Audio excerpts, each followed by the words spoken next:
Hi friends, welcome back to my channel ஏலிம் vlogs. இன்றைக்கி நம்ம ஒரு சூப்பரான பொரியல் ரெசிபி தான் பார்க்க போகிறோம். அதுவும் வெறும் 15 நிமிஷத்தில் ஈஸியாக பண்ணி எடுத்துடலாம். இந்த மாதிரி ஒரு வாழைக்கொலை கிடச்சா நீங்கள் என்ன பண்ணுவீங்க? இது விளையாத காய், பிஞ்சு காய். இது விளைஞ்ச காய்னா நம்ம பழுக்க வச்சு சாப்பிட்லாம், இல்லைன்னா ஏதாவது ஸ்நாக்ஸ் பண்ணலாம்.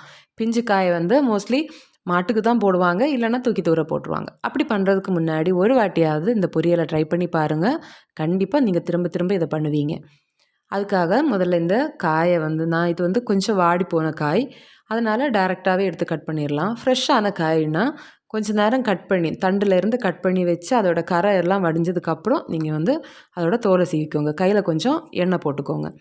ஒரு பாத்திரத்தில் கொஞ்சமாக தண்ணி எடுத்து அதில் கொஞ்சமாக உப்பு கலந்து வச்சுக்கோங்க. அந்த தண்ணியில் தான் இந்த காயை தோல் சீவி போடணும், இல்லைன்னா காய் சீக்கிரமாக கருத்து போயிடும். இப்போ இதை நல்லா அரைச்சி எடுத்துக்கோங்க. இன்னொரு பாத்திரத்தில் கொஞ்சமாக தண்ணி எடுத்துக்கோங்க. தேவைப்பட்டால் கொஞ்சமாக உப்பு கூட சேர்த்துக்கோங்க. சேர்த்து இந்த காயை சின்ன சின்ன பீசஸாக அதில் கட் பண்ணி போட போகிறோம். என்ன சைஸுக்கு வேணாலும் நீங்கள் கட் பண்ணிக்கலாம். நான் இன்றைக்கி 4 அதை கீறி அதை சின்ன சின்ன பீசஸாக கட் பண்ணி போடுறேன். மொத்த காயும் சின்ன சின்ன பீஸாக கட் பண்ணி எடுத்தாச்சு. இப்போ இதை நல்லா அலசி நம்ம வேக வைக்கிறதுக்கு இன்னொரு கடாயில் போட்டுக்கோங்க. இப்போ இது கூட கொஞ்சமாக மஞ்சள் தூள் சேர்த்துக்கோங்க, ஒரு 1/4 டீஸ்பூன் அளவுக்கு. கூடவே இந்த காய் வேகிறதுக்கு தேவையான அளவுக்கு உப்பு சேர்த்துக்கோங்க. இது கூட ஒரு 1/4 கிளாஸ் அளவுக்கு நான் தண்ணி சேர்க்குறேன். தண்ணி இல்லாமலும் இந்த காயை வேக வைக்கலாம். அது எப்படிங்கிறது அடுத்த ஸ்டெப்பில் நான் உங்களுக்கு சொல்கிறேன். எல்லாத்தையும் ஒரு வாட்டி நல்லா கலந்து விட்டு இப்போ ஸ்டவ் ஆன் பண்ணி வச்சுக்கலாம். தண்ணி கொதிக்கிறது வரைக்கும் நல்லா ஹை ஃப்ளேமில் வச்சுக்கோங்க. கொதிச்சதுக்கப்புறம் நல்லா லோ ஃப்ளேமுக்கு மாற்றி ஒரு வாட்டி நல்லா கிளறி விட்டு க்ளோஸ் பண்ணி ஒரு 5 நிமிஷம் வேக விடுங்க. காய் ஒரு 3/4 அளவுக்கு வெந்தால் போதும், ரொம்ப உடஞ்சி போகிற அளவுக்கு வேக வேண்டாம். அடிக்கடி கிளறி விட்டுக்கோங்க, அடி பிடிக்காமல்.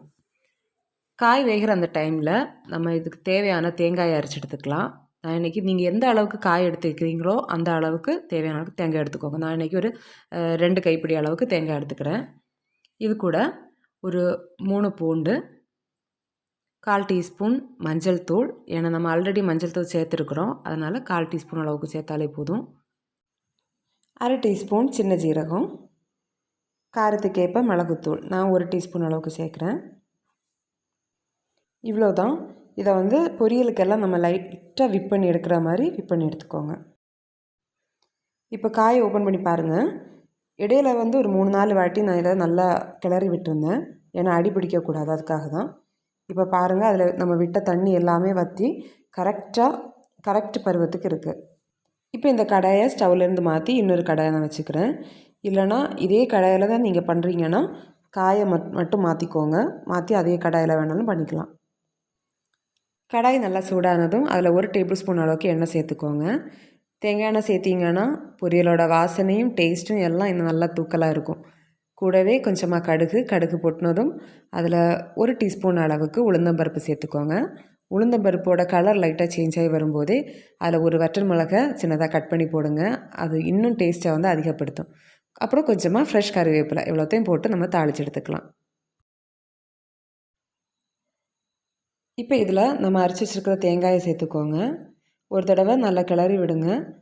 நம்ம ஆல்ரெடி காயில் உப்பு சேர்த்துருக்கிறதுனால இந்த தேங்காய்க்கு தேவையான அளவுக்கு கொஞ்சமாக உப்பு சேர்த்து நல்லா மிக்ஸ் பண்ணி விடுங்க.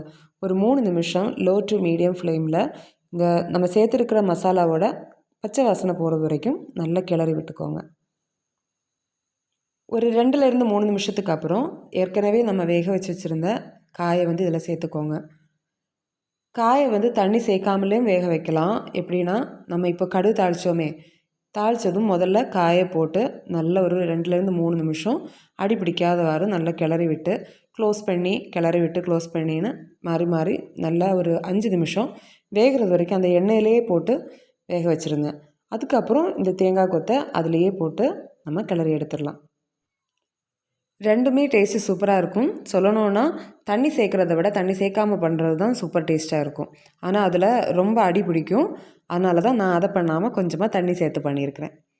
இப்போ இதை ஒரு 2-3 நிமிஷம் க்ளோஸ் பண்ணி இந்த தேங்காய் கொத்து மசாலா இதெல்லாமே அந்த காயோட சேர்கிறதுக்காக ஒரு 3 நிமிஷம் க்ளோஸ் பண்ணி வேக விடுங்க. உப்பு கரெக்டாக இருக்கான்னு கூட செக் பண்ணிக்கோங்க. ஒரு 3 நிமிஷத்துக்கு அப்புறம் ஓப்பன் பண்ணி பாருங்கள். லைட்டாக ஒரு வாட்டி கிளறி விட்டு ஸ்டவ் ஆஃப் பண்ணிடலாம். அவ்வளோதான். ரொம்ப ஈஸியான வாழைக்காய் பொரியல் ரெடி ஆயிடுச்சு. இதை கல்யாண வீடுகளெல்லாம் சர்வ் பண்ணுவாங்க. ஸோ ரொம்ப டேஸ்டியாக இருக்கும். கண்டிப்பாக ஒரு வாட்டியாவது உங்கள் வீடுகளில் ட்ரை பண்ணி பாருங்கள். அது மட்டும் இல்லை, இந்த வீடியோ உங்களுக்கு பிடிச்சிருந்ததுன்னா மறக்காமல் லைக் பண்ணிக்கோங்க. அப்புறம் 97% மக்களும் என்னோடய சேனலை சப்ஸ்கிரைப் பண்ணாமல் வீடியோஸ் பார்த்துட்ருக்கீங்க. ப்ளீஸ் ஒன்று சப்ஸ்கிரைப் பண்ணி பக்கத்தில் இருக்க பெல் ஐக்கானை கூட கிளிக் பண்ணிக்கோங்க. அப்புறம் எலிம் விளாக்ஸுங்கிற இந்த சேனலில் போடுற எந்த ஒரு வீடியோஸு, கார்டனிங் ஆனாலும் சரி, ஹேர் கேர் ஆனாலும் இல்லை சமையல் வீடியோஸ்னாலும் அதை நீங்கள் ஃபாலோ பண்ணியிருந்தீங்கன்னா அதோட பிக்சர்ஸை எடுத்து கீழே கொடுக்குற இன்ஸ்டா ஐடிக்கு எனக்கு ஷேர் பண்ணுங்கள். ஃப்யூச்சரில் இதை வச்சு நல்ல ஒரு கிவ் அவேக்கு நான் பிளான் பண்ணுறதுக்கும் வாய்ப்பு இருக்குது. ஸோ ப்ளீஸ் சப்போர்ட் பண்ணுங்கள். அப்போ இன்னொரு வீடியோவில் நான் உங்களை பார்க்குறேன். Till that bye, take care.